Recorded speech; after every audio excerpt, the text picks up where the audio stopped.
السلام علیکم ورحمۃ اللہ وبرکاتہ۔ میرے اس اسلامک چینل کے ناظرین آپ سب کو خوش آمدید و مرحبا کہتا ہوں۔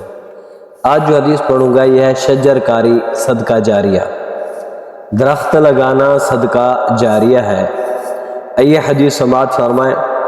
عن انس بن مالک رضی اللہ تعالی عنہ عن النبي صلى الله عليه وآله وسلم قال ما من مسلم غرس غرسا فأكل منه إنسان أو دابة إلا كان له به صدقة۔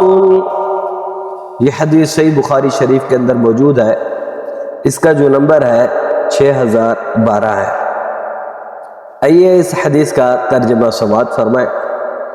حضرت انس بن مالک رضی اللہ تعالی عنہ نے بیان کیا ہے کہ نبی کریم صلی اللہ علیہ وآلہ وسلم نے ارشاد فرمایا، اگر کوئی مسلمان کسی درخت کا پودا لگاتا ہے اور اس درخت سے کوئی انسان یا جانور کھاتا ہے تو پودا لگانے والے کے لیے وہ صدقہ بن جاتا ہے۔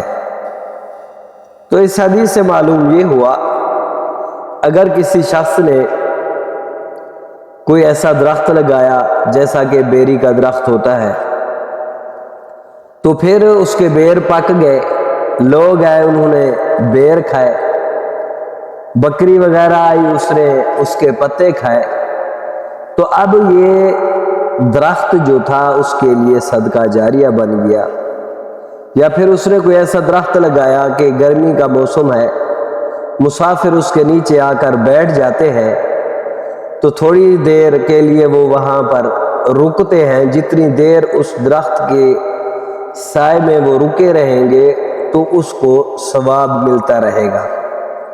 تو دعا ہے اللہ تعالی ہم سب کو زیادہ سے زیادہ درخت لگانے کی توفیق عطا فرمائے، اور اگر اس درخت سے کوئی پھل کھاتا ہے تو ہمیں نہیں روکنا چاہیے، تو اگر روکیں گے تو یہ پھر صدقہ جاریہ نہ ہوا نا۔ تو اس لیے ہمیں چاہیے اگر کوئی درخت کا پھل کھاتا ہے تو کھانے دے، اللہ پاک مزید برکتیں عطا فرمائے گا۔ یہ حدیث اچھی لگے ضرور سبسکرائب کریں، شیئر کریں اور لائک